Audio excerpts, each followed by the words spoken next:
Lalu benarkah ada hal yang berbeda terkait substansi antara RUU TNI yang beredar di media sosial dan di DPR? Kami bahas bersama Samsu Rizal, anggota Komisi 1 DPR RI dari fraksi Partai Kebangkitan Bangsa, dan juga ada Bivitri Susanti, pengajar Jentera Institute. Selamat malam Pak Samsu, Mbak Bibip. Selamat Selamat malam, malam. Assalamualaikum warahmatullahi wabarakatuh. Waalaikumsalam warahmatullahi wabarakatuh.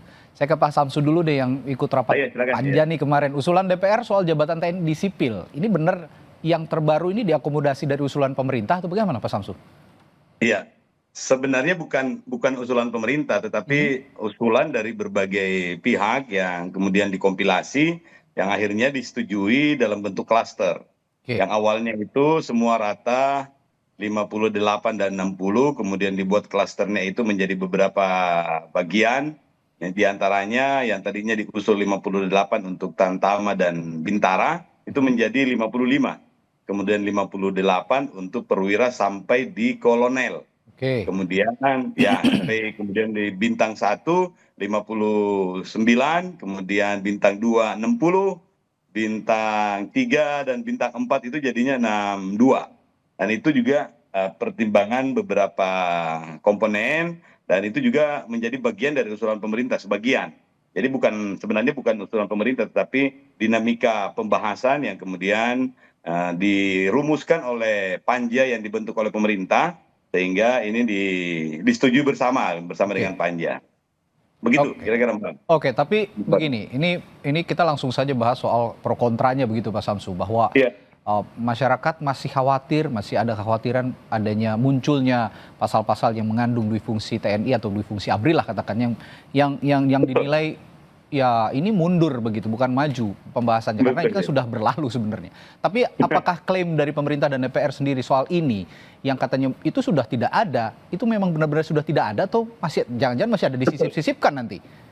Mbak Ladi, jadi salah satu substansi paling mendasar adalah memastikan bahwa revisi ini tidak mengganggu supremasi sipil. Oke. Dan itu kemudian juga ditegaskan dalam pemaparan akhir dari Panglima TNI, bahwa mereka tetap menjunjung tinggi supremasi sipil dan adanya perluasan kementerian lembaga yang boleh dimasuki atau boleh ditugaskan TNI ini adalah mengantisipasi dari dinamika berbagai perkembangan aktual. Oke. Yang salah satunya itu adalah yang kalau boleh saya sebutkan itu Badan Pengelola Perbatasan, itu juga kita sangat butuh prajurit, butuh TNI.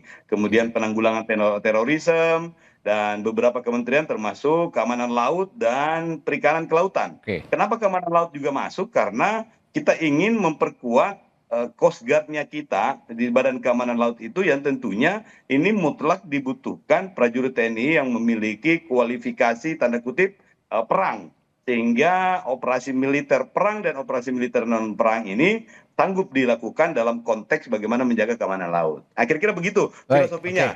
Jadi apa yang disampaikan oleh Pak Dasko, Pak Wakil Ketua, itu sih sebenarnya juga tidak sepenuhnya seperti itu, tetapi memang pada saat pembahasan panja di Hotel Fairmont itu, kebetulan saya tidak masuk dalam panja itu, tetapi dalam pembahasan komisi itu memang sudah dirumuskan bahwa banyak sekali pasal yang dibahas dalam proses pembahasan itu, tetapi pada saat pembahasan di panja itu sudah mengerucut pada beberapa pasal, yang salah satunya itu adalah yang tiga pasal itu yang mengerucut saja.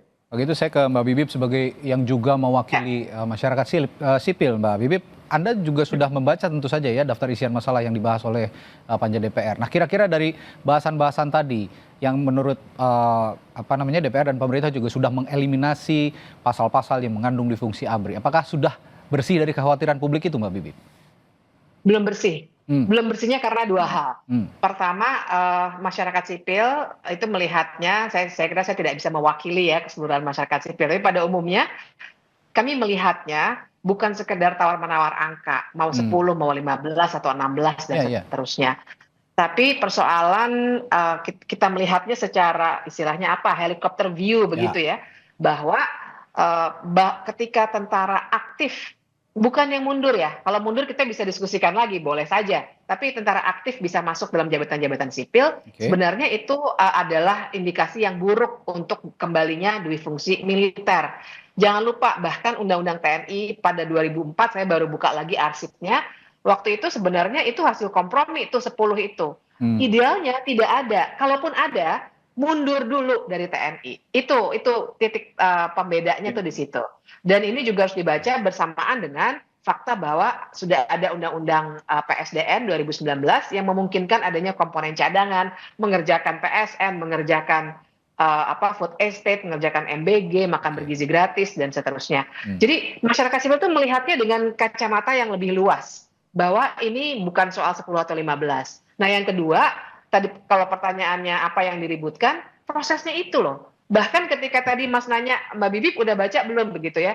Sebenarnya yang saya baca itu juga mungkin bukan draft resmi. Jadi kalau kemudian disalahkan gimana sih masyarakat sipil kok nggak update nih draftnya yang dibaca berbeda? Jangan salahkan kami karena kami nyari sampai barusan itu di dpr.go.id nggak ada. Yang saya dapat dari beberapa WhatsApp grup kirim-kiriman. Ini kan proses yang tidak boleh dinormalkan.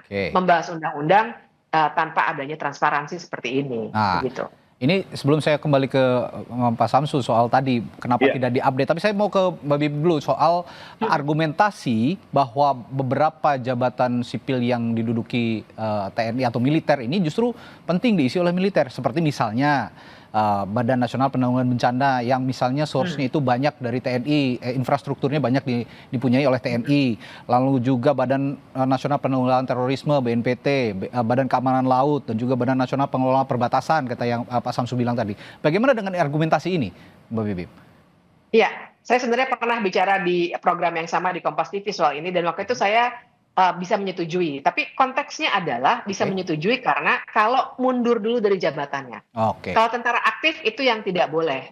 Dan kalau misalnya skillnya memang dibutuhkan, keahlian-keahlian tertentu seperti Basarnas dan lain sebagainya itu, maka sebenarnya kan tidak perlu sebagai kepala badan ataupun menterinya, tapi bisa untuk jabatan-jabatan tertentu dan gitu. Jadi yang dipersoalkan itu pembukaan itu untuknya tentara dalam pemerintahan yang harusnya kalau di negara demokratis harus pemerintahan sipil. Gitu. Pak Samsul tadi kata Mbak Bibip kepada saat saya tanya udah baca DIM-nya atau belum ya, jangan-jangan DIM yang dimiliki Mbak Bibip sama yang ada sekarang nggak update. Kenapa nggak di-upload aja update day by day-nya begitu pembahasan ini sih Pak Samsul? Pertama saya anggap bahwa ini memang ada beberapa hal yang memang tidak terlalu transparan. Saya juga tadi menganggap begitu. Saya juga menganggap begitu. Salah satunya adalah ternyata bahwa revisi Undang-Undang TNI ini karena gregetnya kemudian ternyata menjadi inisiatif DPR. Yang kedua adalah asumsi bahwa revisi ini boleh dibilang tidak ada yang relatif baru banget. Semuanya sudah pernah beredar dan hampir semua komponen juga sudah pegang draftnya, legal draftingnya sudah berlangsung kurang lebih 15 tahun sejak tahun 2010.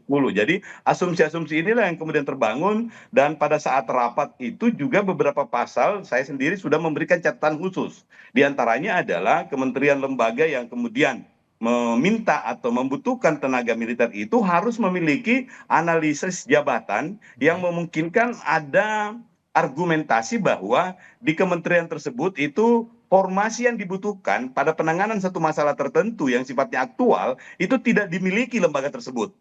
Yang kedua adalah bagaimana supaya open bidding juga tetap, kalaupun juga ada beberapa dari kementerian dari TNI yang mendaftar itu juga dimungkinkan.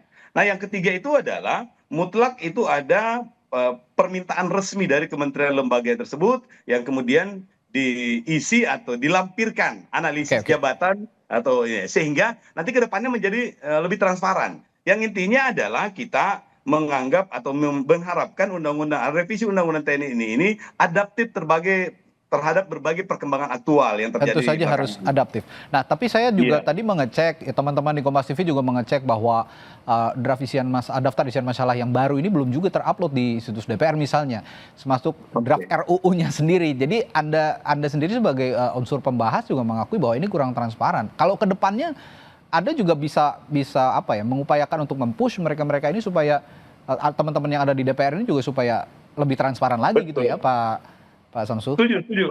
Mas Radi, saya setuju. Kalaupun juga ada juga mungkin personal akses yang mesti dibangun. Teman-teman di Komisi 1 juga yang memiliki hubungan personal atau hubungan jejaring-jejaring yang lain itu juga bisa mengakses. Dan setahu saya bahan-bahan ini juga dibagikan dan beberapa pembahasan itu sama sekali tidak tertutup. Jadi bahkan beberapa pembahasan-pembahasan di Komisi 1 bisa di cross check kembali, itu ada di TV Parlemen juga bisa diakses lagi, dan bahan-bahan ini juga sifatnya terbuka.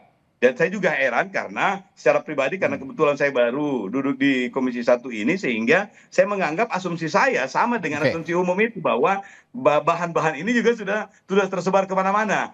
Bukan barang yang sifatnya barang rahasia lah. Intinya seperti itu. Tadi ada poin partisipasi bermakna. Kalau menurut Mbak Bibip, poin ini sudah terpenuhi belum, partisipasi bermakna ini, Mbak Bibip? Sama sekali belum.